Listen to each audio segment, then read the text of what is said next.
Ok, mis amados hermanos, después de... Pastor, buenas noches. Buenas noches, hermana Fanny. Dios le bendiga. Qué alegría. Pastor, discúlpeme que no puedo prender la cámara. No sé por qué no quiere acceder a la cámara, entonces no puedo prender. Ah, ok. Bueno, ya sabemos que está la cámara dañada y que usted está ahí en la clase. Sí. Amén. Ok. Mis amados hermanos, en la primera unidad de esta materia, hablamos acerca de lo que fue la diferencia entre una secta y una religión y vimos lo que eran los grupos denominacionales. También vimos acerca de lo que fue las creencias de 9 grupos que hemos seleccionado en esta clase, 9 grupos que hemos creído son los grupos más modernos que hay y lo que son de relevancia para nosotros y que quizás están haciendo daño a la doctrina cristiana. Tomamos 9 grupos y también en la segunda unidad hablamos acerca del nivel de influencia que estos grupos tienen en América Latina, cómo han crecido, con qué metodología, qué hacen, cómo se acercan a sus adeptos. Vimos en la unidad 2, tuvimos las 2 clases hablando acerca del nivel de influencia de estos grupos. En esta tercera unidad vamos a hablar de cómo enfrentar los diversos movimientos a través de una defensa y comparación con la sana doctrina. Cuando hablamos, por ejemplo, de apologética, podemos ver que la apologética es la defensa de la fe cristiana ante los grupos que se le oponen. Hacemos una defensa de la fe cristiana en la clase de apologética, pero aquí, hermano, estamos más bien comparando grupos sectarios y denominaciones. Por ejemplo, hay muchas denominaciones que dicen ser cristianas evangélicas, pero cuando se estudian sus orígenes, las formas, sus creencias, nos damos cuenta que no son grupos cristianos como muchos de ellos alegan ser. Entonces vamos, hermanos, vamos a ver hoy 4 grupos. Usted pudo ver en la guía de clases, plasmamos todo lo que íbamos a ver hoy y en la guía de clase pudimos ver que vamos a estudiar hoy, vamos a comenzar con 4 grupos. Vamos a referirnos hoy a la doctrina unitaria. Vamos a hablar hoy del grupo Creciendo en Gracia también. Vamos a ver, vamos a compararlo con el cristianismo verdadero. Y también vamos a ver 2 grupos neopentecostales que son el grupo Reino Ahora y el movimiento G12. Y la próxima semana continuamos con esta comparación de estos grupos. Por ejemplo, la doctrina unitaria dice que es una doctrina del siglo III y quiero que, hermano, en la medida en que vamos con la clase, vayamos viendo, vayamos analizando y observando cómo son los orígenes de estos grupos y qué ellos enseñan y de qué forma enseñan. Este material, cuando la clase termine, yo lo voy a poner en el link de la unidad de la clase de hoy. Usted va a tener esta clase allá. Hermanos, también en la clase de hoy tocó una lectura de un libro llamado Otros Evangelios. Bueno, cuando usted entre en la plataforma, usted va a ver que en el link de la clase de hoy yo les puse el libro en PDF. Usted puede descargar el libro y quedarse con el libro. El libro se llama Otros Evangelios de Pavlov y ahí está la lectura que ustedes deben hacer. Es un libro excelente que también expone a otros grupos que no hablamos en esta clase, pero que yo los toqué en la clase de apologética. Así que va a ser un excelente material para usted, un excelente PDF. Por favor, hermano, procure que no se le borre, porque ese libro le va a ayudar toda la vida.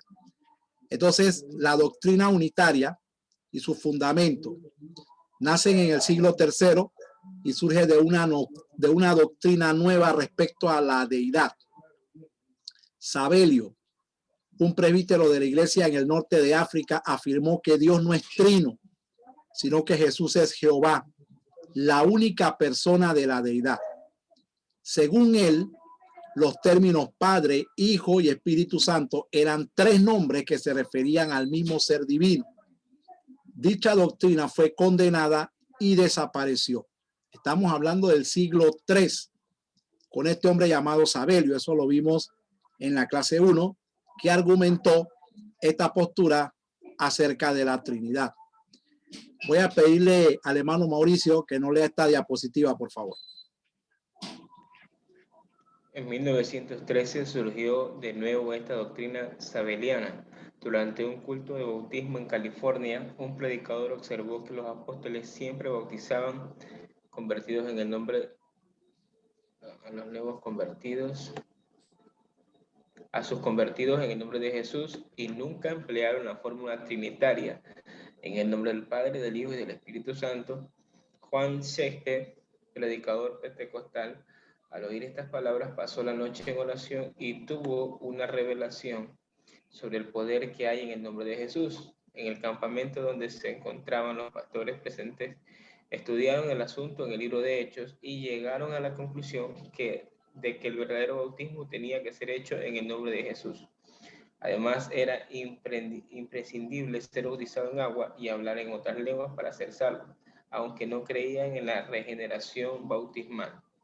Pronto se aceptó esta doctrina de Sabelio, es decir, el Padre, el Hijo, y el Espíritu Santo, me imagino que ha de ser, son una sola persona y su nombre es Jesucristo. Muy bien, dos cosas aquí. Gracias, hermano Mauricio. Siglo III, doctrina sabeliana, 1913. ¿Cuántos años, hermano?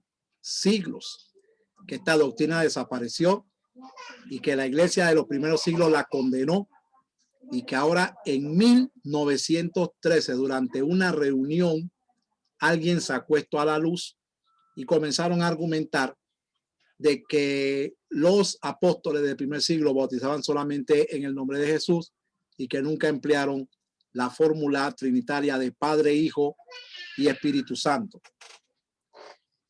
Dice que aunque ellos no niegan la divinidad de Cristo, afirman que Dios es solo uno, pero puede manifestarse de muchas maneras y ser varias cosas simultáneamente. Por ejemplo, el profeta describe a Cristo como Hijo nos es dado, pero le denomina también Padre eterno en Isaías 9:6.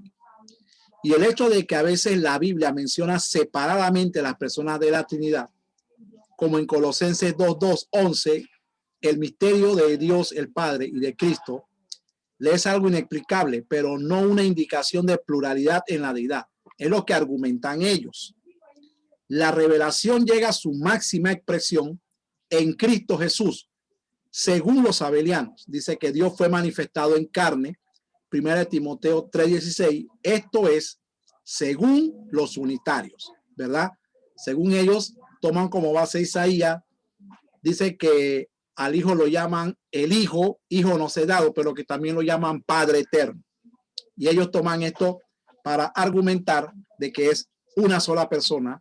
Y cuando Pablo en 1 Timoteo 3:16 escribe que Dios fue manifestado en carne, ellos toman esto como base para decir que Dios es una sola persona y que su máxima revelación es Jesucristo. Entonces, al ser confrontado con la fórmula trinitaria del bautismo, en el nombre del Padre, del Hijo y del Espíritu Santo, ellos preguntan, ¿cuál es el nombre de estas tres manifestaciones de Dios? Claro, al leer el libro de Hechos se ve que es Jesús. Los apóstoles siempre bautizaron en ese nombre, afirman los unitarios. Luego ellos señalan que en todos los relatos del bautismo que se encuentran en Hechos, los convertidos son bautizados en el nombre de Jesús. Aparece en Hechos 2:38, 8:16, 10:48 y 19:5. Para ellos, el Padre, el Hijo y el Espíritu Santo son meramente manifestación de la misma persona y no son tres personas que constituyen la deidad trinitaria. Para ellos. Vamos a seguir viendo. Y los miembros de esta fe, entonces, oran al Padre en el nombre de Jesús. Explican que los pasajes en los cuales Jesús oró al Padre no enseñan que hay más de una persona en la deidad. Se sugiere que Cristo hablaba consigo mismo, según ellos, hermano. Según ellos. Estoy exponiendo los argumentos de ellos. Ellos dicen que cuando Cristo oraba al Padre, se estaba orando a él mismo, se estaba autopidiendo, ¿verdad? Según los unitarios. Y entonces, ellos establecen una clara diferencia entre sus dos naturalezas, la humana y la divina, la cual según ellos existen simultáneamente en el Señor. Ya aquí, hermanos, tenemos problemas. Ya esto tiene problemas. Entonces, estos unitarios han formado denominaciones con distinto nombre. Las tres principales son estas: la Iglesia Apostólica de Fe en Cristo Jesús, que se origina en México y se extiende en América Latina y toda Europa. La Iglesia Pentecostal Unida, establecida en las dos Américas. La encontramos en América Central y en el norte, con este nombre, Iglesia Pentecostal Unida. Y también una iglesia que se llama La Luz del Mundo, fundada en México por Eusebio Joaquín, y es de tipo profético y existe en varios países del continente. Además de esta, hay otros grupos pequeños. Hermanos, yo atendí un grupo de gente que venían de la iglesia que está en el punto 3. Y yo le voy a decir, hermano, los testimonios eran horrendos. Las conductas, hermano, ellos hablaron de violaciones dentro de esta iglesia, violaciones de los líderes, hablaron de secuestro, hablaron de privación de libertad. Mire, hermano, yo recibí un testimonio tan feo de una joven de esta iglesia, de esta tercera iglesia de ellos, que esta joven dijo, y lo digo con el permiso de las damas que están aquí, que esta joven dijo: a mí en la iglesia me violaron con consentimiento de mi papá. Pero si usted supiera lo que esta gente enseña, hermano, usted no le diría pentecostales a esta gente, y menos cristianos. Esta gente son más peligrosas de lo que usted y yo podemos pensar. Y lo digo, hermano, porque yo atendí un grupo de gente que venían de esta denominación. Y cómo venían, hermano, y con los daños que estas personas venían a nuestra iglesia. Me interesé en estudiar estos grupos y me encontré con este nombre, Eusebio Joaquín. Lo quieren mucho, lo idolatran mucho, dicen que es su profeta, y esto es una cosa horrenda. Aquí en Panamá tenían una iglesia en una montaña que se llama Cerro Azul, y ahí casaban niñas adolescentes con hombres mayores. Esto era algo feo, hermano, algo feo lo que se daba en esta iglesia. Lo cierto, hermano, es que es una iglesia donde no está el Espíritu Santo. ¿Qué podemos pensar? Hermano, el Espíritu Santo nos santifica. Si el Espíritu Santo no está, estamos creyendo algo que no es correcto. El sistema de conducta de nosotros va a cambiar. Todo sistema de creencia afecta a la conducta. Todo sistema de creencia. Lo que usted crea, eso va a afectar su conducta. Vamos a ver 5 debilidades de este grupo. Número 1, el negar la Trinidad haría incomprensible y contradictorio muchos pasajes del Nuevo Testamento. Negar la Trinidad, hermano, negar la Trinidad, tendríamos que borrar gran parte del Nuevo Testamento. Pasajes tales como el bautismo de Jesús por Juan el Bautista, la promesa de que Jesús oraría al Padre y él daría otro consolador, una persona diferente a él, pero a la vez de la misma índole. Jesús nunca afirmó ser el Padre. Fue enviado por el Padre y se sometió al Padre, hizo las obras del Padre, rogó al Padre, volvió al Padre y está a la diestra del Padre, pero jamás confundió su identidad con la del Padre. ¿Sí? Aquí hay una debilidad, que negar la Trinidad entonces no va a ser incomprensible la mayoría de los libros del Nuevo Testamento. El hecho de que el Mesías se llama Padre Eterno en Isaías 9:6 no implica confusión entre el Padre y el Hijo en la Trinidad. Se puede interpretar el título de dos maneras. Traducido más literalmente, Padre de la eternidad, en el sentido de que no solo es Señor de la eternidad, sino también es el autor de la vida eterna. Así se puede traducir, donde dice verá linaje, Isaías 53:10. El título se refiere a su carácter y su relación con el pueblo. Siempre Padre, como lo dice la Biblia de Jerusalén, siempre Padre. Sería siempre como un buen padre sosteniendo y protegiendo a su pueblo. Entonces, no es una confusión lo que está hablando Isaías al mencionar que hijo nos es dado, pero también decir que es Padre eterno. No es ninguna confusión eso. No debería llevarnos a ninguna confusión. Una segunda debilidad es que Jesús mismo señaló la Trinidad en la fórmula bautismal. Por ejemplo, en Mateo 28:19 se señala la fórmula bautismal de boca de nuestro Señor Jesús. Las expresiones en el libro de Hechos, por ejemplo, bautícese cada uno de vosotros en el nombre de Jesucristo. Expresiones que aparecen aquí. 2:38, 8:16, 10:48 y 19:5. No se están refiriendo a la fórmula bautismal, sino a una profesión de fe en Jesucristo de parte del convertido o a la invocación del nombre de Jesús como el Mesías en el 22:16. Ahora,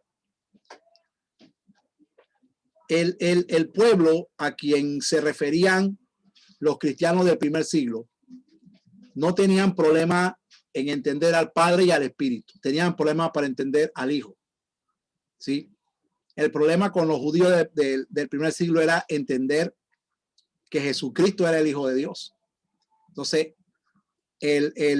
la exhortación, bautícense en el nombre de Jesucristo, no es una fórmula bautismal, es un llamado al arrepentimiento.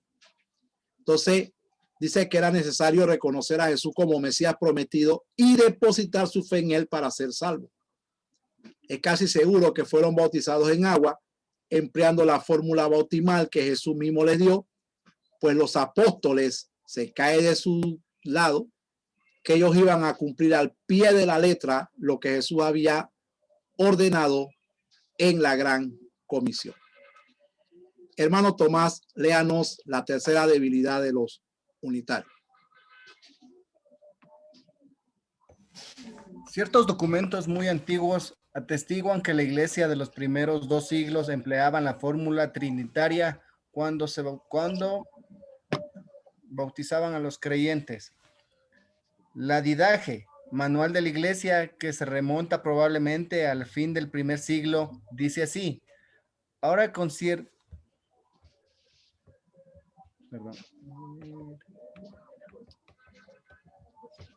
no puedo leer el resto porque está mis imágenes.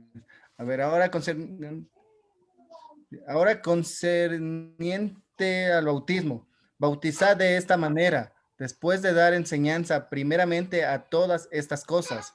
Bautizad en nombre del Padre, del Hijo y del Espíritu Santo. Justino Mártir, 165 después de Cristo, dice: son los nuevos convertidos a un lugar donde hay agua y reciben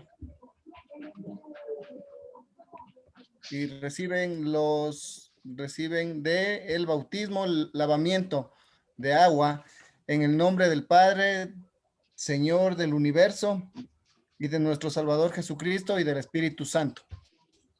Amén.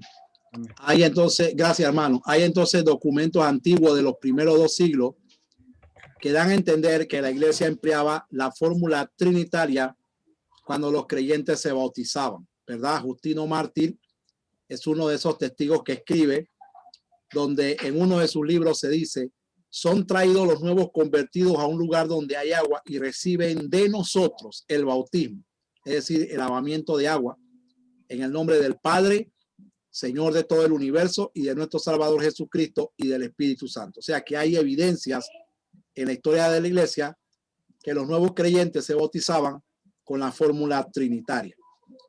Una cuarta debilidad, hermanos, es que las revelaciones dadas a los creyentes son falibles. Por ejemplo, estamos viendo que en 1913, cuando la doctrina sabeliana aparece nuevamente, estamos viendo, hermanos, que aparece por una supuesta revelación de alguien que está leyendo la Biblia y está diciendo que Dios le está revelando. Entonces, hermanos, ya hemos visto 3 debilidades aquí.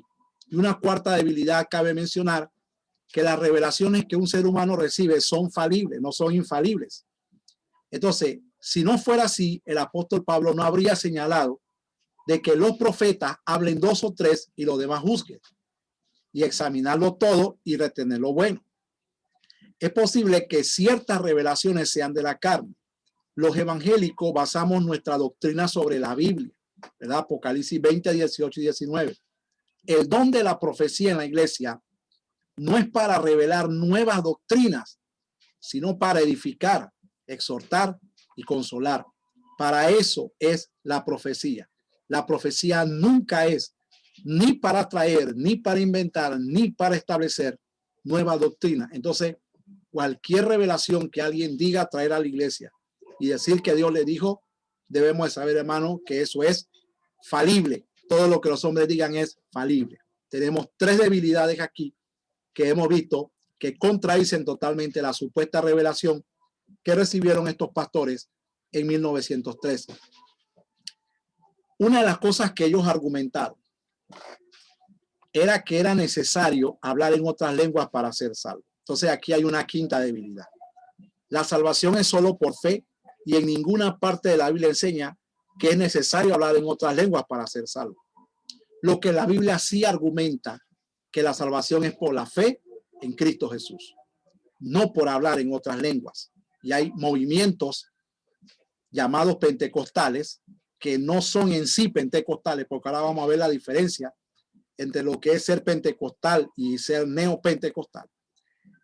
Que, hermanos, el hablar en lenguas es un don, no es, hermano, un objeto de salvación. Ahí hay que tener mucho cuidado y este grupo argumenta que para ser salvo es necesario el hablar en otra lengua. Entonces, 5 debilidades tienen este grupo y podemos ver, hermano, que son un grupo pragmático. ¿Por qué pragmático?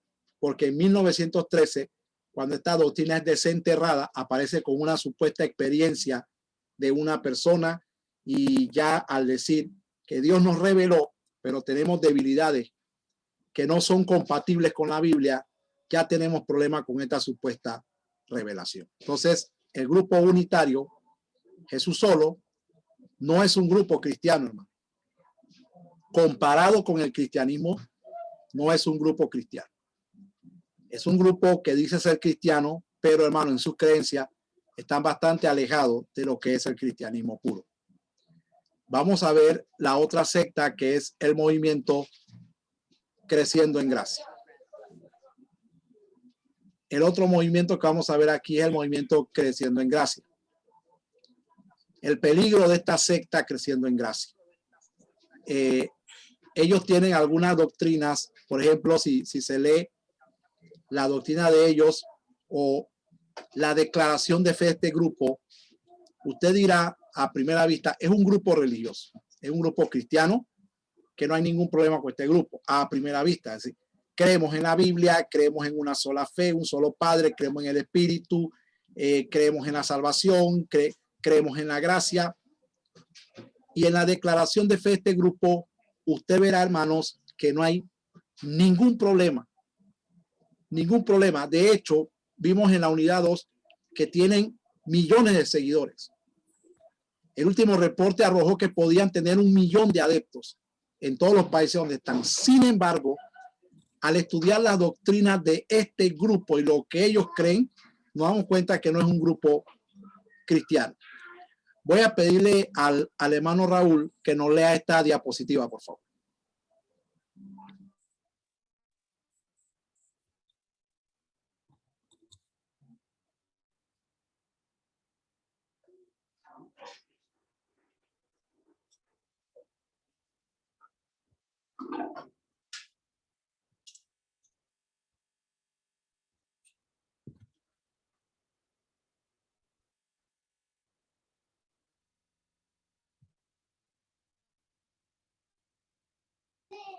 ¿Ya la leyó, hermano Raúl?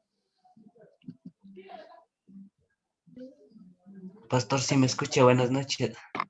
Sí, ya le escucho. El peligro de la secta Creciendo en Gracia. La preexistencia. Enseñan que los seres humanos, antes de ser formados en la carne, en el vientre de nuestras madres, fuimos creados en espíritu antes de la fundación del mundo. En primer lugar, citan Hebreos 12:9, en donde la Biblia hace mención que Dios es el Padre de los espíritus. Ellos concluyen entonces que Dios es nuestro Padre espiritual y papá y mamá son los padres terrenales. 2. También se apoyan en Jeremías 1:5 que dice, antes que te formase en el vientre te conocí, antes que nacieses te santifiqué, te di por profeta a las naciones. Ellos explican este verso de la siguiente manera. Lo que Dios conoció fue su espíritu. Dios creó muchos espíritus, ángeles antes de la fundación del mundo. Luego sus ángeles fueron tomando cuerpo mientras pasaban por el vientre. Amén, pastor. Gracias. ¿Es eso verdad, hermanos? ¿Es eso verdad? No, pastor. Nosotros somos seres humanos. Los seres angelicales son seres angelicales, seres celestiales. Son muy diferentes a nosotros. Pero fíjese que casi 1 millón de personas creen eso. Casi 1 millón de personas. Entonces, esta idea, hermano, esta idea, ¿tú sabes dónde la puede encontrar? En la iglesia mormona. Esto es doctrina de los mormones.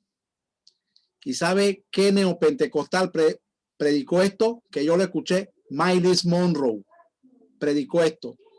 Lo enseñó en la iglesia del hermano Eduardo Cañas. Myles Monroe enseñó esto. El movimiento Reino ahora enseña esto. Entonces, hermano, es un grupo que vamos 1 millón de seguidores, pero sin embargo, están, hermano, esto de la preexistencia es algo totalmente errado. Sin embargo, mire cómo 1 millón de personas han podido creer esto. Hebreos 12:9 y Jeremías 1:5 son citados y son enseñados y la gente cree que esto es la verdadera interpretación de la Biblia. O sea, aquí tenemos una doctrina que ya tiene debilidad y que no es cristiana. Vamos a ver otra creencia de ellos. Dice que el evangelio de salvación fue predicado en el cielo. ¿Será eso cierto, hermano? Dice que enseñan, además, que durante nuestro periodo como espíritus o ángeles en el cielo, Dios nos predicó el evangelio de nuestra salvación. Interesante. En otras palabras, ellos creen que Jesús pagó el precio de nuestro pecado antes de venir a la tierra. Y citan Apocalipsis 13:8. El cordero que fue inmolado desde el principio del mundo. Mira, hermano, algo que parece decir verdad. Bueno, y aunque ese verso parece apoyar su punto, la realidad es que no es lo que dice el verso, sino que el que Cristo viniera a este mundo a morir era el propósito divino desde el principio del mundo. Fue el propósito de Dios. ¿Sí? Desde el principio, Dios ya tenía este plan por si el hombre fallaba. Dice que el apóstol Pedro lo pone más claro. Dice que la sangre preciosa de Cristo, como un cordero sin mancha y sin contaminación, ya destinado desde antes de la fundación del mundo. O sea, no está diciendo esto de ninguna forma que a nosotros se nos predicó en el cielo cuando éramos espíritus. Esto es algo totalmente incorrecto. Sin embargo, al leer esa cita bíblica, cualquier incauto termina creyendo que es verdad. Entonces aquí hay otra debilidad con la doctrina creciendo en gracia. Está otro punto de vista de los ángeles disfrazados, que según ellos, después de instruirnos y predicarnos el evangelio en el cielo, mientras éramos ángeles, Él nos envió a la tierra para participar de carne y sangre. Hermano, esto lo escuché en las palabras del supuesto apóstol Myles Monroe, que supuestamente no es sectario, es neopentecostal. Dice que ellos dicen, usted y yo fuimos ángeles antes de ser hombre y mujer, por la sencilla razón de que usted existió en espíritu antes que existiera en la carne. Cada vez que nace una persona, es un ángel que baja del cielo hasta la tierra. Cada vez que muere uno, sube un ángel al cielo. Hermano, cosas que no tienen sustento bíblico. La persona de Adán. Hermano, voy a pedirle a la hermana Fanny que nos lea esta diapositiva, por favor. Y yo voy a explicar por qué ellos argumentan esto. Las personas de Adán, mi pastor. La persona de Adán, el ministerio creciendo en gracia enseña que Adán fue la serpiente, el diablo y Satanás. explicando que él fue un ángel en el principio, después se enalteció y Dios lo arrojó a él. Y en el trayecto del cielo a la tierra llegó como un hombre y fue puesto en el Edén como Adán. Cuando Eva fue tentada por la serpiente a comer del árbol que Dios les había prohibido comer, en Génesis 3, Eva le recuerda a la serpiente lo que Dios había dicho acerca de tal árbol. No comeréis de él, no lo tocaréis para que no muráis. Muy bien.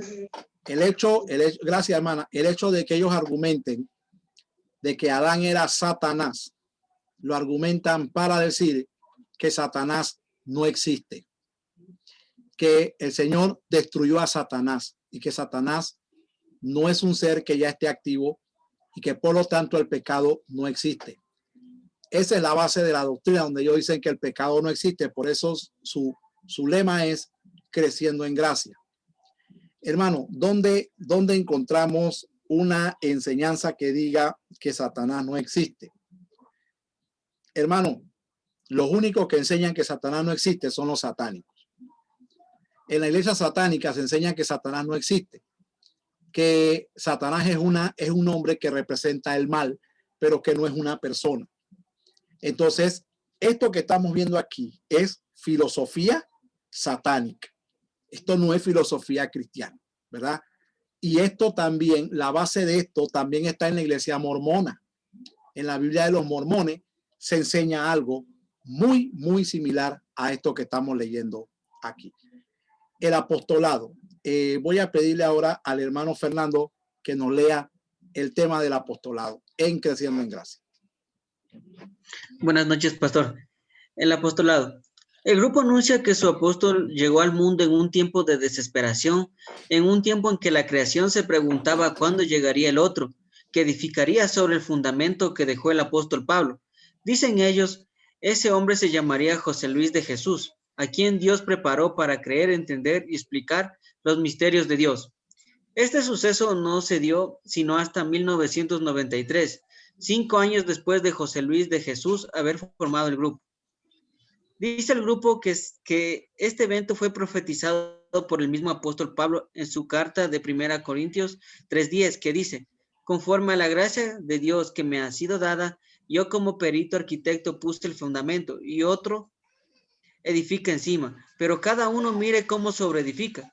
La palabra otro en el verso 10 de ninguna manera puede estar refiriéndose a una persona específica que llegaría en el futuro y edificaría sobre el fundamento de Pablo. Miren, mis amados hermanos, qué fácil y qué hábil. Nosotros la semana pasada tomamos una referencia bíblica para entronizarnos en este tema y usted recordará que la referencia bíblica estaba en Efesios, donde dice que ellos utilizan con astucia las artimañas del error. Hermano, cualquiera que no conoce la Biblia se cree esto. Mire, hermano, dice que ellos no creen en los evangelios ni en ninguna otra epístola. Ellos alegan, este grupo alega que solamente las epístolas de Pablo tienen valor. Entonces toman esta referencia para decir, cuando Pablo dice, yo como perito arquitecto puse el fundamento, pero otro sobreedifica. Ellos dicen que ese otro es su líder, José Luis Miranda. Hermano, y nuevamente repito, 1 millón de personas al menos ya se creyeron esto. Imagínense, usted predica la sana doctrina y si acaso, hermano, si acaso, unos cuantos hay. Pero ya más de 1 millón ya se ha creído esto. Entonces, esto jamás, ese otro, Pablo se está refiriendo al trabajo de Apolos, al trabajo de Cefas, de Aquila, de Priscila y de los otros maestros que estaban edificando a la iglesia, ¿verdad? Pablo está diciendo, yo soy el fundador, pero otros han seguido la obra. No se está refiriendo a una persona en el futuro, por favor. Muy bien. Dice que este grupo, al igual que otra secta, rechaza la doctrina de la Trinidad, igual que los unitarios. El mismo concepto que los unitarios manejan, lo maneja el grupo Creciendo en Gracia. dice que tienen ese mismo concepto de solo Jesús. Ellos afirman que Dios es uno, pero él tiene diferentes manifestaciones. Entonces, algo similar a lo que predica también el grupo de los unitarios. Hermanos, están adheridos a la confesión positiva. Hermano Vicente, léanos aquí, por favor.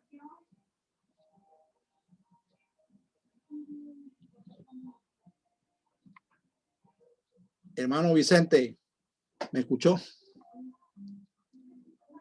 Hermano Vicente tiene que ser que no nos está escuchando. Ok, hermano Mauricio, léanos aquí. Amén, pastor. ¿Me escuchó, hermano Vicente? Léanos, por favor, hermano.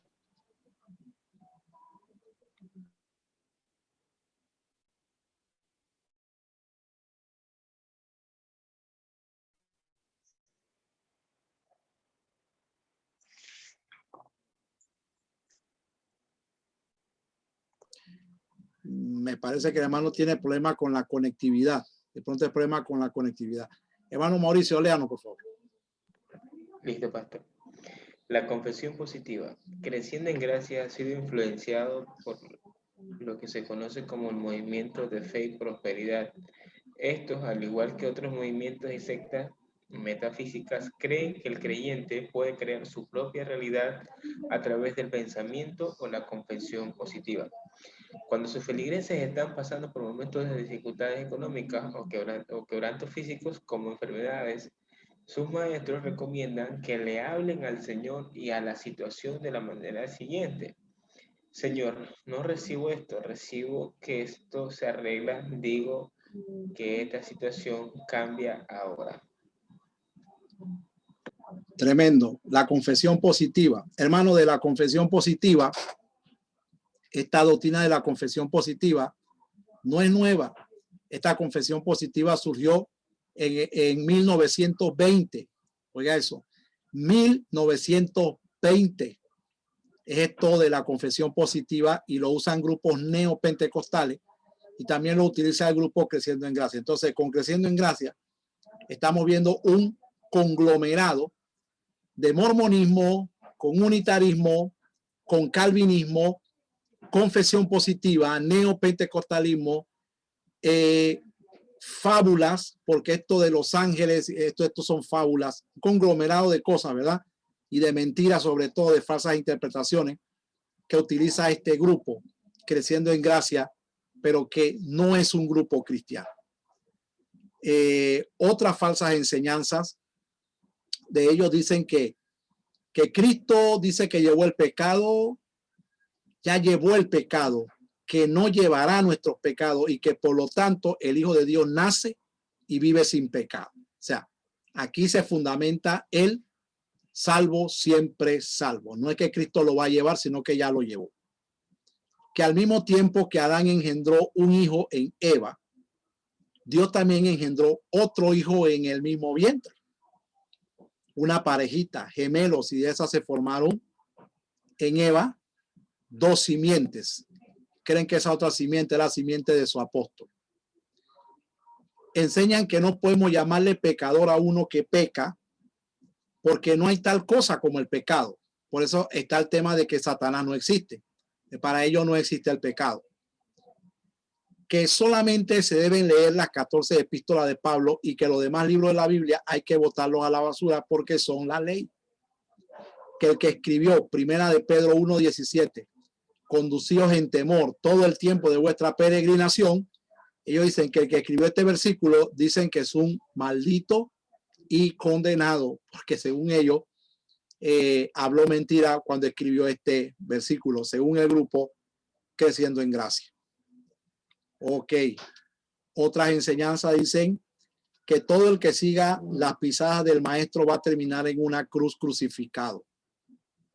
¿Por qué ellos enseñan esto? Ellos enseñan esto porque ellos dicen que Miranda es el verdadero Mesías. Y Miranda ha dicho abiertamente, cuando estaba vivo, dijo, ese Cristo histórico de la Biblia no representa nada. Él ha dicho, el verdadero soy yo, ¿verdad? Entonces enseñó por mucho tiempo que el que seguía las pisadas del maestro de la Biblia iba a terminar en una cruz crucificado como él. Enseña que la culpa de que la gente piense que el diablo está vivo todavía la tiene el apóstol Pedro. Por lo que escribió en 1 de Pedro 5:8, cuando dice: sed sobrio y velad, porque vuestro adversario el diablo, como león rugiente, anda alrededor buscando a quien devorar. Dice, por eso le llaman condenado a Pedro. Ellos enseñan que el tribunal de Cristo que se menciona en 2 de Corintios 5:10 es la iglesia creciendo en gracia, no nosotros. Ellos creen que la presencia de Pablo en 2 de Tesalonicenses 2:7 era lo que detenía el misterio de iniquidad. Imagínense eso. Que era Pablo quien detenía el misterio de iniquidad y que ese misterio nació en Gálatas 1:18 y que el apóstol Pedro, Juan y Jacobo son la gente más mala sobre la tierra porque fueron incorporadores del misterio de iniquidad. Una escatología, hermano, bastante errada. Enseñan que un salvo puede adulterar y pecar sin tener ningún problema de conciencia ni con Dios ni con el prójimo, porque la carne no se convierte y no pierde la salvación. La carne puede pecar según ellos, pero el alma no. Wow.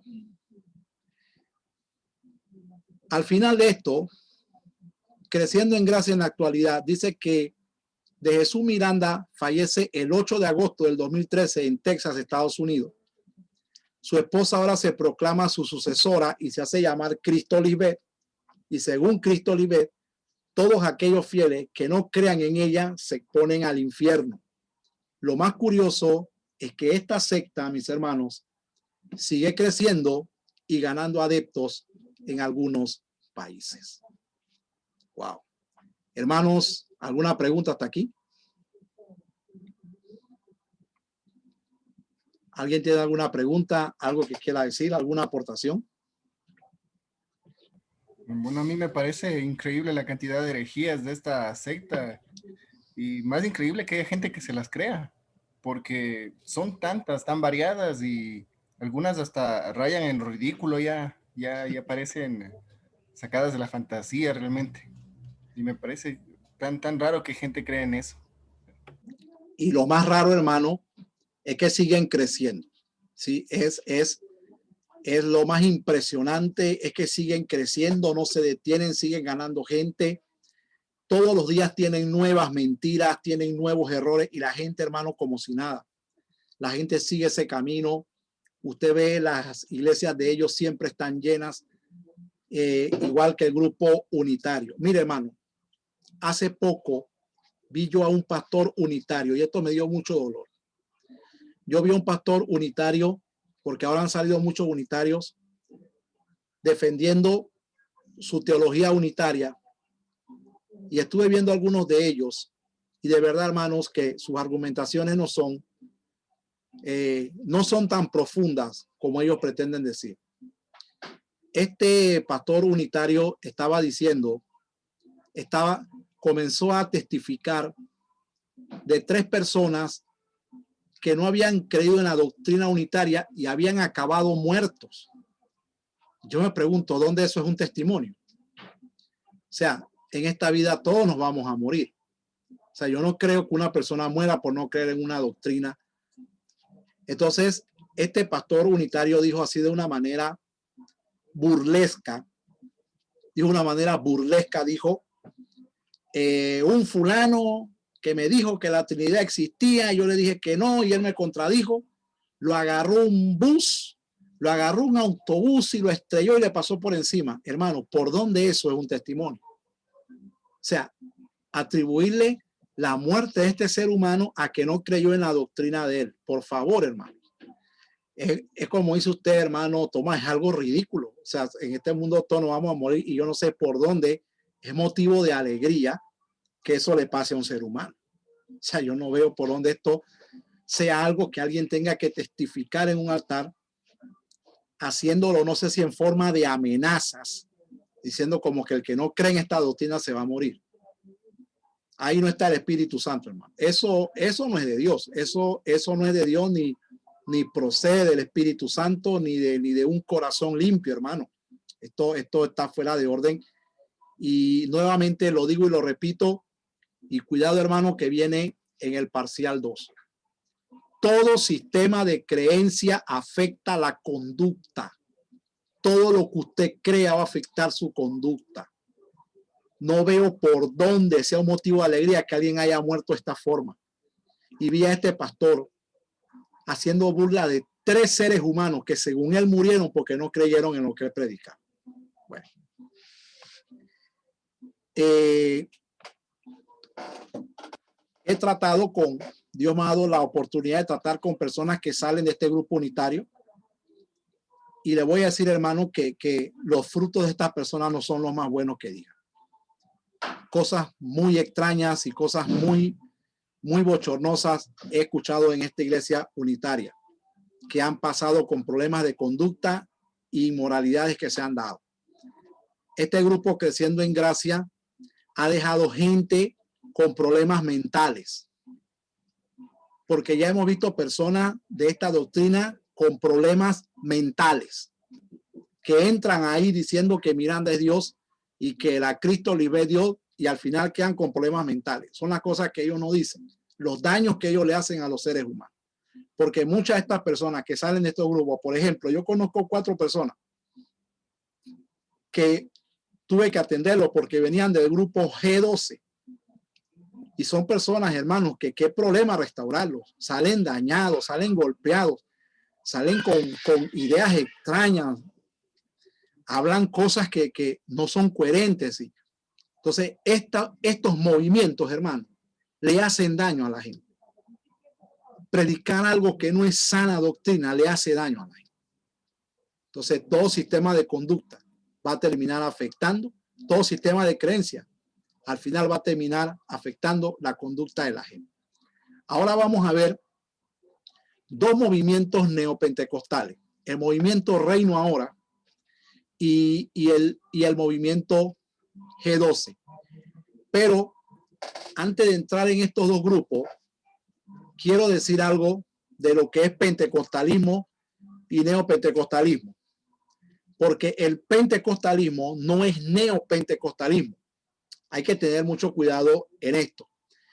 El pentecostalismo clásico, de donde surgen las denominaciones como Asambleas de Dios, Iglesia del Nazareno, Iglesia Bautista, es cierto que estos 3 grupos que vienen de corte metodista, estos 3 grupos tienen opiniones acerca del Espíritu Santo y sobre todo del bautismo del Espíritu Santo. Pero cópiame bien. Hay algunas diferencias que no nos deben de dividir. Por ejemplo, la Iglesia Nazarena cree que el énfasis en el Espíritu Santo es la vida santa. Y eso yo no le veo ningún error. Cuando tú me hablas a mí de la vida santa, es cierto, el que tiene el Espíritu Santo va a vivir una vida santa. Asamblea de Dios cree en la manifestación del Espíritu Santo con evidencias en el hablar en otras lenguas. Yo soy Asamblea de Dios. No está mal, pero creo que hay cosas que tenemos que revisar. Y los bautistas creen en el bautismo del Espíritu Santo, creen en la evidencia del Espíritu Santo en una vida de frutos. Y eso es bíblico. Eso no está mal, ¿verdad? Estamos hablando de estos movimientos que tienen estas diferencias, pero no son diferencias grandes ni abismales. Estos grupos salen del pentecostalismo clásico. Cuando hablo del pentecostalismo clásico, hablo del pentecostalismo de los años 1900 a 1919 por ahí. Ahora, el pentecostalismo clásico está adherido a lo que es el fundamentalismo del siglo XIX. El fundamentalismo del siglo XIX dice que la Biblia es norma de fe y conducta. Y nosotros en Asamblea de Dios creemos que la Biblia es norma de fe y conducta. Yo creo que aquí todos somos asambleístas, ¿verdad? Nosotros los creemos fielmente. Y nuestras doctrinas bíblicas son doctrinas extraídas de la Biblia. Por ejemplo, Asamblea de Dios tiene 16 doctrinas. Ahora hay 20 doctrinas. porque están siendo revisadas. Entonces, ese es el pentecostalismo clásico. En los años 50, perdón, en los años 40, con un pastor episcopal de la iglesia episcopal llamado Dennis Bennett, que comenzó a buscar experiencias con el Espíritu Santo. Cuenta la historia que él la recibió y comenzó a predicar acerca de la experiencia en el Espíritu Santo y fue expulsado del concilio episcopal. Mucha gente lo siguieron. A ese movimiento se le llamó la segunda ola del pentecostalismo. Luego Dennis Bennett y otro seguidor de él, que se me escapa el nombre, pero sé que le decían Mr. Pentecost, dice que fueron a una reunión a donde se iba a hablar acerca de las manifestaciones de la Virgen de Fátima, y ellos terminaron al final argumentando que los cristianos necesitábamos a la Virgen María, y mucha gente se les separó. Luego, en los años 40, viene una tercera ola que la llaman el neopentecostalismo. Atención, hermano. El neopentecostalismo no es el pentecostalismo clásico. Establezcamos bien esa diferencia. El neopentecostalismo aparece de un movimiento llamado el movimiento de la lluvia tardía con William Branham, que ya hablamos de él. Cuando William Branham muere, sus seguidores se dividen y quedan fragmentados en varios grupos: carismático, reino ahora, tabernáculo de David, los hijos de Dios y otros grupos más. ¿Cuál es la diferencia entre el pentecostalismo clásico y el neopentecostalismo?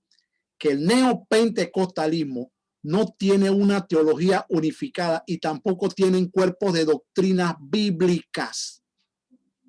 Por eso los neopentecostales dicen que la escuela dominical es una herramienta rudimentaria dentro de la iglesia y hablan mal de la escuela dominical. Ellos no tienen una doctrina unificada.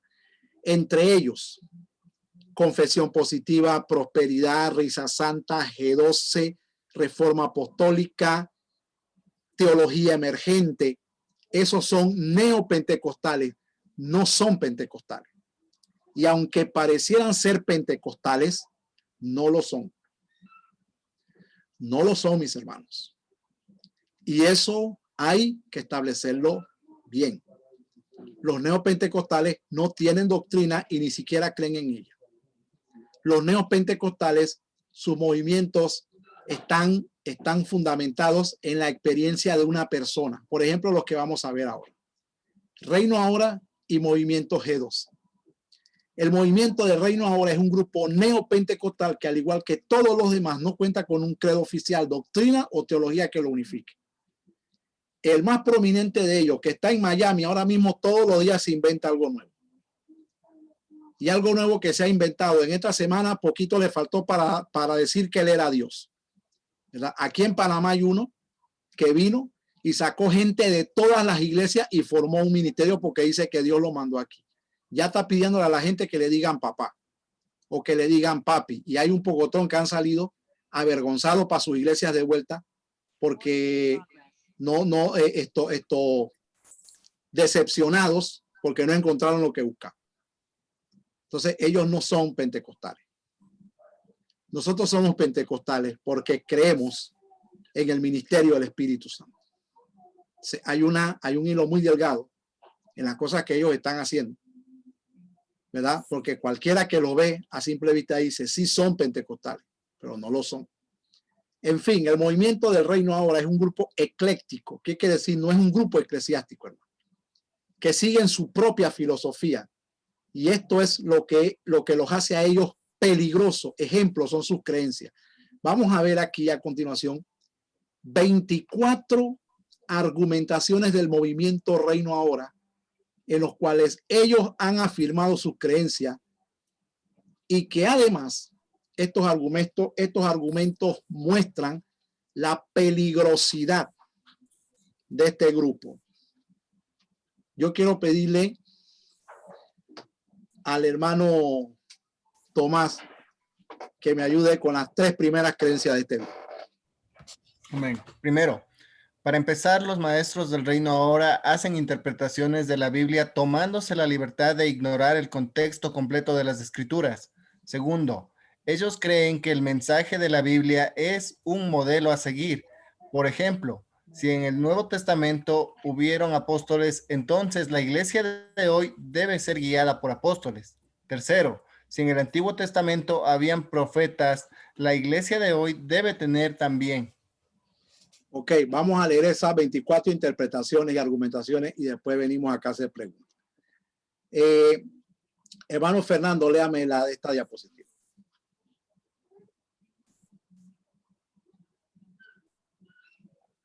Si en el Antiguo Testamento se danzaba para adorar, la iglesia de hoy debe danzar. Las prácticas del Antiguo Testamento que son modificadas en el Nuevo, ellos lo ignoran y otras, según ellos, están restaurando. Cualquier cosa del Antiguo Testamento que para ellos represente una lección, eso usan y le dan interpretación extravagante y caprichosas para manipular a sus oyentes. Ejemplo, si Dios pidió a Abraham lo mejor que era su hijo Isaac, ellos enseñan que Dios te está pidiendo tu Isaac, el cual representa todo lo que la persona tiene, una buena ofrenda. ¿Qué hacemos con los hermanos que no tienen mucho? Dios. El 7 dice, según ellos, los 2 olivos que aparecen en la visión del profeta Zacarías, los cuales reciben una provisión de aceite, son los ministerios apostólicos y proféticos que serían el fundamento de la iglesia en el futuro y que estaban anunciados desde el Antiguo Testamento. Qué pobreza teológica, hermano. Qué pobreza teológica.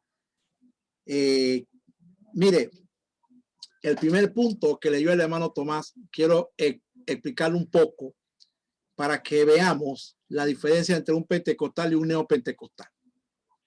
Yo he hablado con personas neopentecostales que saben que afirman que los seminarios como estos son pura letra y que matan a la gente, que necesitamos es el espíritu. ¿Por qué? Porque ellos adoptaron un sistema de interpretación bíblica que no es el de nosotros.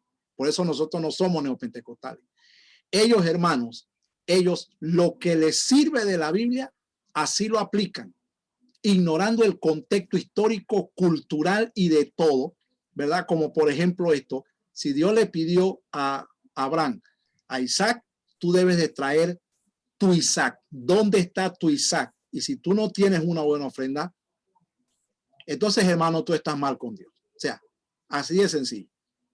Entonces, son sistemas, son formas de tomar la Biblia y acomodarla al antojo de la gente, al antojo del predicador. Hermano, hay muchas más barbaridades que vamos a ver. Hermano Mauricio, léanos aquí. Oigan eso. Según ellos, en Marcos 16, 15 y 17, Jesús instituyó el manto del evangelista id y predicar. 9. Siguen diciendo que en Mateo 28, 19 está el manto del pastor, maestro, id y hacer discípulos. En Lucas 24, 46 y 47, según ellos está el manto profético para que se predicase en su nombre el arrepentimiento y el perdón de pecados a todas las naciones. También afirman que en Juan 20, 21 al 22 está el manto apostólico. Así como el Padre me envió, yo os envío. Apostello, del griego enviado. Hermano, esto es una manera de forzar la Biblia, ¿verdad?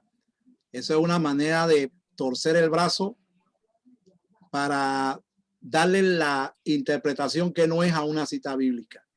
En ninguna parte, o sea, no hay cómo dividir esto de esta forma. O sea, no hay manera. O sea, la Biblia, hermanos, en estos grupos neopentecostales, la Biblia está sujeta a lo que ellos opinan. Y este es el problema que tienen, que la Biblia está sujeta a lo que estos grupos opinan. Esto es una forma de alegorizar la palabra de Dios. Y la alegorización tiene un problema. La alegorización, mis hermanos, no es la verdad de Dios. Usted escucha un mensaje alegorizado, usted escucha cualquier cantidad de cosas, pero al final de cuentas, usted escucha cosas que no son verdades. Y ese es el problema con la alegoría, que la alegoría quita la verdad de Dios y la Biblia queda sujeta a lo que el exponente opina. Oigan esto, hermano. Oigan esto. Pequeños dioses. Uno de los personajes de esta corriente, llamado Bill Britton, afirma que así como los perros y gatos tienen cachorro, y el perro es llamado perrito, y el cachorro del gato gatito, así mismo Dios tiene hijos que son pequeños dioses. Jehová Junior, ¿se acuerdan de eso, verdad? Que fue muy famoso.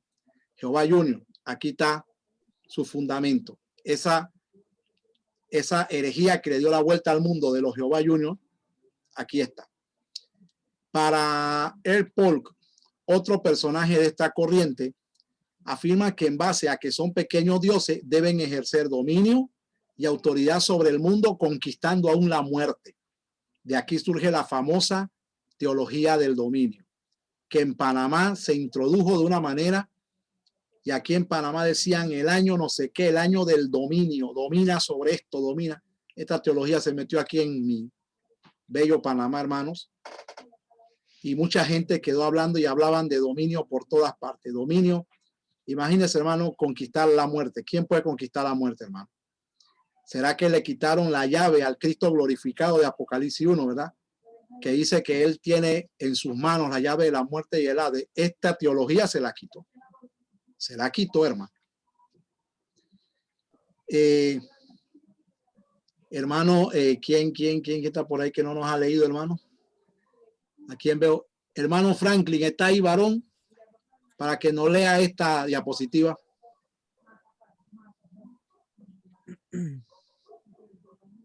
Bendiciones, pastor, ¿se me escuchan? Sí, sí, clarito, hermano. Léanos, por favor. Ya, dice y suena así. Deme un ratito, pastor.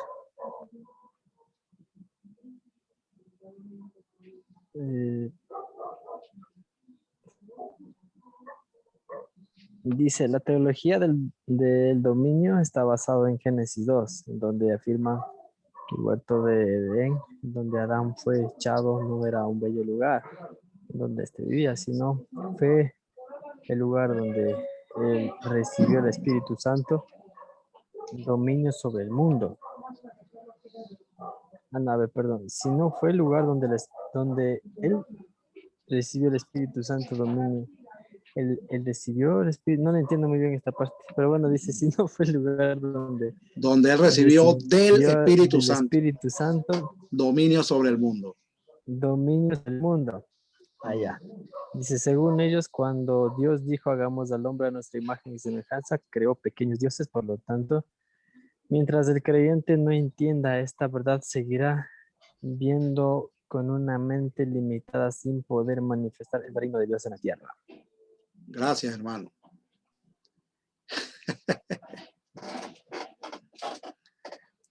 Hermano, yo esto lo escuchaba todos los días. Yo me sentaba a escuchar a estos predicadores y yo decía, esto no puede ser esto. Pero bueno, eso es lo que ellos creen. Esa es la teología de ellos. Lo que nosotros, hermanos, aunque suene duro, lo que nosotros no podemos decir es que ellos son grupos cristianos. Ellos no son grupos cristianos, hermano. Ellos no son grupos cristianos y ellos tampoco son grupos pentecostales. Que ellos hacen énfasis en la persona del Espíritu Santo, sí. Pero qué se mueve entre ellos, no sé. Pero no creo que sea el Espíritu Santo. ¿Sabe por qué, hermano? Porque la Biblia dice que el Espíritu nos guiará a toda verdad. Y yo no creo que el Espíritu Santo guíe a gente a hablar semejante cosas como esta. Yo no creo eso, hermano. Así que para mí es muy difícil decir, no, ellos son nuestros hermanos. Hermano, perdón, con todo respeto, con mucha tristeza, pero ellos no son un grupo cristiano. Los neopentecostales en su mayoría no son grupos cristianos y eso hay que definirlo bien. Muy bien. La opinión de los pequeños dioses junto con la famosa teología del dominio dieron paso a la mala creencia de que Dios para hacer algo en la tierra necesita la ayuda del hombre. Ejemplo de esto es la mala interpretación de lo que ates en la tierra será atado en el cielo. ¿Por qué? Porque tú eres un pequeño Dios. Y para Dios hacer algo aquí necesita el permiso tuyo. Voy a decir el nombre de alguien que vi predicando esto así a voz en cuello. Si es amigo suyo, usted perdóneme, ¿verdad? Por mencionar el nombre de su amigo, el señor Cash Luna, ¿verdad? Que es amigo de un montón de cristianos, ¿verdad? Diciendo esto. Ponte a hacer algo en la tierra y Dios se pone a hacer algo ahí arriba. pero no sabía que este era su fundamento, ¿verdad? Diciendo que para Dios hacer algo aquí necesitaba que el hombre hiciera algo. No, hermano. Hermano, por eso dice aquí Guillermo Maldonado en una conferencia de varones. Hermano, aquí yo tenía el video de esto. De pronto usted lo vio, pero yo quité el video por razones de tiempo. Pero voy a ponérselo en el grupo de WhatsApp para que usted vea ese video. Dice, por eso Guillermo Maldonado en una conferencia de varones comparó a Dios con una prostituta al decir que así como ellas no hacen nada por dinero, Dios no se relaciona con ningún hombre si no es por un pacto. Con esta creencia violentaron la soberanía de Dios, su gracia y su poder. Hermano, por si las moscas, como decimos aquí en Panamá, por si las moscas. Yo descargué el video y lo tengo. Lo descargué por si alguien lo borra. Ya yo lo tengo, ¿verdad? Donde este señor se atrevió a comparar a Dios con una prostituta. No sé si alguien vio este video, que fue muy famoso. Lo comparó, pero con palabras vulgares, que si hay damas aquí, me daría vergüenza que vieran ese video. Pues lo voy a poner en el grupo de WhatsApp para que usted vea lo peligroso que son estos grupos neopentecostales, que de cristianos no tienen absolutamente nada. Myles Monroe, debí ponerle la foto de este señor. En el año 2013, en la iglesia de Eduardo Cañas en Colombia, dijo, a ver, voy a pedirle al hermano Mauricio que nos lea esto, por favor. Lea a nuestro hermano Mauricio. Myles Monroe, en el año 2013, en la iglesia del pastor Eduardo Cañas en Colombia, dijo, la obra del Señor es similar a la que hizo Cristóbal Colón en América. Colón llegó de lejanas tierras a conquistar y colonizar. Nosotros vinimos del cielo enviados por Dios para conquistar y establecer su reino aquí en la tierra. ¿Qué dicen ustedes? ¿Usted sabe dónde vimos eso? En Creciendo en Gracia, ¿sí o no? Algo igualito, ¿ah? Mire eso. Estos no son grupos cristianos, hermanos, son grupos peligrosos. Son grupos peligrosos. ¿Y sabe por qué yo vi esa prédica? Porque este señor hablaba inglés. Bueno, ella murió. Él hablaba inglés. Y el traductor era un panameño. Y por eso yo estaba viendo el video. Y yo estaba aterrado de todo lo que él estaba predicando. Cuando estaba predicando la doctrina del reino. Una cosa horrorosa. Todo lo que él dijo cosas feas, hermano. Y entre eso yo saqué esto. Yo saqué esto, argumento mormón, Creciendo en Gracia y ahora neopentecostal. Imagínense que el neopentecostalismo, hermano, es un conglomerado de todo tipo de argumentación. Son grupos extremadamente peligrosos. Muy bien. En cuanto a la doctrina de pequeños dioses, hermano Fernando, léanos esto aquí, por favor.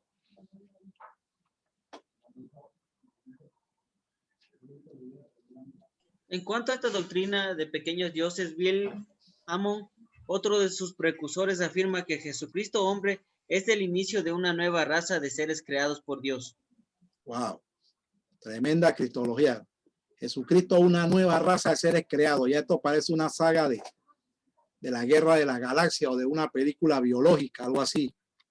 Qué tremendo esto. En cuanto a la escatología, ellos creen que el reino de Dios se inauguró con la primera venida de Cristo y que ahora el periodo de la iglesia es la era del reino.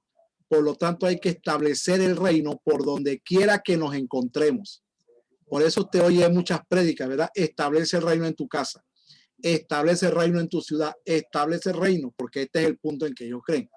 Ellos creen que no habrá rapto peligroso.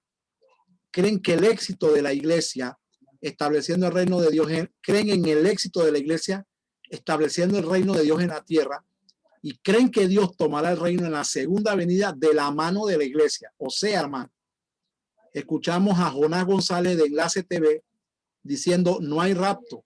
Los que estaban esperando el rapto desempaquen las maletas. ¿Por qué? Porque Enlace Canal 29 ahora pertenece a este grupo, Reino Ahora. Por eso te está viendo muchas cosas raras ahí. Y mucha gente nos ha llamado para preguntarnos qué está pasando con este canal, que están escuchando cosas extrañas. Bueno, ellos pertenecen ahora a este grupo. Y su presidente, Jonás González, dijo así abiertamente. Él dijo, no hay rapto, desempaquen las maletas. Dijo, ustedes quieren irse en el rapto para no pagar, tienen que pactar. Porque ellos decían que las manchas y las arrugas, dice la Biblia que el Señor viene por una iglesia sin manchas y sin arrugas. Según ellos argumentan, las manchas y las arrugas son las deudas de la gente, que para limpiarse de esas arrugas tienen que pactar a la iglesia de ellos para poder ser libres. Hermano, y los teléfonos sonando, mandando dinero, hermano, una cosa impresionante. Con todo y esta falsa doctrina, los teléfonos sonando, hermano. Entonces, decir que no hay rapto es quitarnos la esperanza. Hermano, el arrebatamiento de la iglesia está en el Antiguo Testamento. Está fundamentado desde el Antiguo Testamento. Yo se los puedo decir porque yo soy conferencista de escatología. Y yo puedo decir que esa doctrina está bien fundamentada en la Biblia. No es un invento de nadie, hermano. No es un invento. Ok. Dice que Paul en su escatología cree que la iglesia se encuentra en este tiempo en la tribulación y está luchando en la batalla de Armagedón. O sea, según ellos, ¿no? La prueba que nosotros tenemos es la tribulación y estamos en la batalla de Armagedón, según ellos. También creen que el cielo, que el nuevo cielo y la nueva tierra son realidades presentes que se establecieron con el segundo Adán.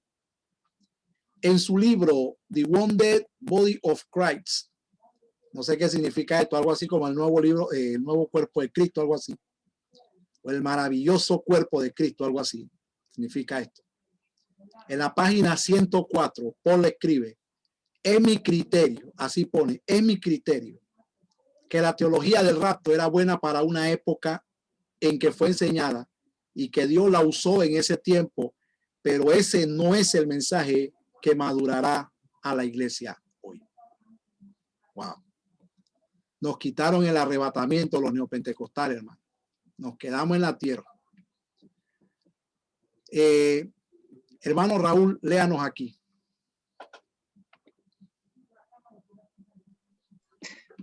Según ellos, el milenio lo estableció Cristo en su primera venida y que la primera resurrección es espiritual y ya se dio.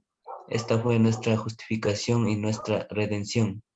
24. Y como para el reino ahora ya estamos en el milenio, ellos asumen que estamos reinando con Cristo en la actualidad. Por lo tanto, hay que vivir como reyes. Wow. Santo Dios, hermano. La otra semana, que ya se nos acabó la clase, vamos a continuar este tema, haciendo las comparaciones de sus creencias con el cristianismo verdadero. Y la próxima semana seguimos con el movimiento G12 y otros grupos que también nos tocan por ver. Hermano, hoy hemos visto 3 grupos, Reino Ahora, Creciendo en Gracia, y hemos visto el grupo unitario. Son cristianos, hermano, estos grupos no son cristianos. Ni son cristianos, ni son pentecostales.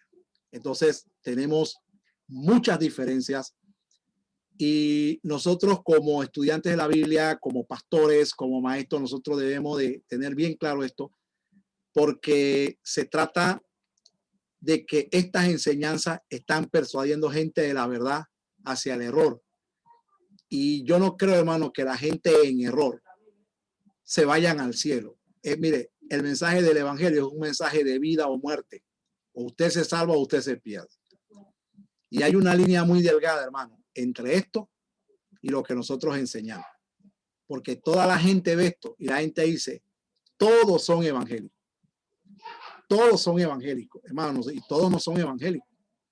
El evangelio es la buena nueva de que Cristo vino, dio su vida, resucitó de los muertos, ascendió al Padre, es un Cristo exaltado, va a arrebatar a su iglesia y va a venir pronto.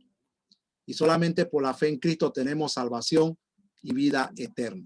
Pero este conglomerado de ideas filosóficas, religiosas y de todo tipo, hermano, dejan a mucha gente en la puerta pensando si entrar o no entrar.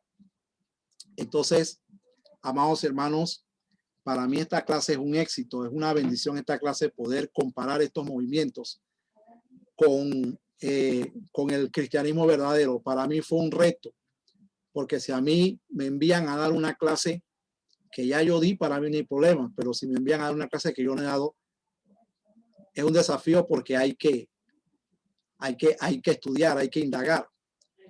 Yo, hermano, había dado conferencias de neopentecostalismo, pero no la clase así como esta. Y a la verdad, hermano, que he crecido mucho más. Y para mí es una bendición poder compartir esto. Y la próxima semana vamos a continuar con los otros grupos que nos quedan y haciendo comparaciones para ver, hermano, que no son grupos cristianos. El cristianismo verdadero es una cosa muy diferente a lo que estos grupos profesan. Y nosotros, hermanos, debemos amar a la gente y predicar la Biblia tal cual y como es, para que la gente se salve y vengan a la verdad del Señor. Hermanos, ¿alguna aportación, algo que quieran decir? Pastor, buenas noches. Solo una pregunta. Sí. En uno de los 24 argumentos que mencionó, la número 18 habla acerca de establecer reino donde se vaya. Eso no podría, o me podría explicar un poquito más a fondo, cuando está tu reino y hágase tu voluntad. Entonces, no sé, basado en ese versículo, ¿a qué se refería? O nosotros cómo tendremos que establecer el reino, o la oración, cómo tendríamos que hacer. Sí, en el punto 18, mi querido hermano, dice que ellos creen que el reino de Dios se inauguró con la primera venida de Cristo y que ahora el periodo de la iglesia es la era del reino. Por lo tanto, hay que establecer el reino en donde quiera que nos encontremos. Bueno, sí, y muy buena, interesante su pregunta, porque la oración modelo dice, venga a nosotros tu reino. Sí, y hágase tu voluntad aquí en la tierra como en el cielo. Ok. Cuando Cristo apareció por primera vez, Cristo dijo, el reino de los cielos se ha acercado. Sí, se acercó. El reino se acercó en la persona de Jesucristo. Pero ese reino lo va a establecer Cristo en su segunda venida. Entonces, el reino de Dios tiene una realidad presente y una realidad futura. Ejemplo, sígame con cuidado. Cristo dice, porque el reino de los cielos es semejante a 10 virgen. El reino de los cielos es semejante a un hombre que se fue y dejó su campo y vino un malo y sembró trigo y sembró cizaña. Porque el reino de los cielos es semejante a aquel sembrador. Bueno, lo que él está queriendo decir es que aquí en el mundo ahora mismo hay ciudadanos del reino y entre nosotros va a haber trigo y va a haber cizaña. Entre nosotros van a haber buenos oidores y malos oidores. Entre nosotros van a haber vírgenes prudentes y vírgenes insensatas. Pero nosotros somos ciudadanos del futuro reino que Cristo va a establecer. Nosotros no vamos a establecer el reino. Cuando decimos en la oración, venga a nosotros tu reino, es una oración, es una parte que está demostrando que nosotros tenemos esperanza de que el Señor un día regrese y establezca su reino, pero no que nosotros lo vamos a establecer. El reino de los cielos, aquí hay ciudadanos del reino, sí, pero la iglesia no es el reino de Dios. La iglesia es la iglesia. El reino lo establece Cristo y hay que saber entender esa diferencia entre lo que es ser iglesia y el reino de Dios. En la persona de Cristo, el reino se acercó, estuvo entre nosotros. Cristo ascendió y aquí a través de la fe y de la conversión hay ciudadanos del reino, ¿verdad? Pero no somos todavía un reino establecido aquí en la tierra. Todavía no lo somos, pero en la oración modelo queda claro la esperanza que tenemos. Venga a nosotros tu reino. ¿Alguna otra pregunta, mis hermanos? Me hace mucho frío en Ecuador. Pastor, buenas noches.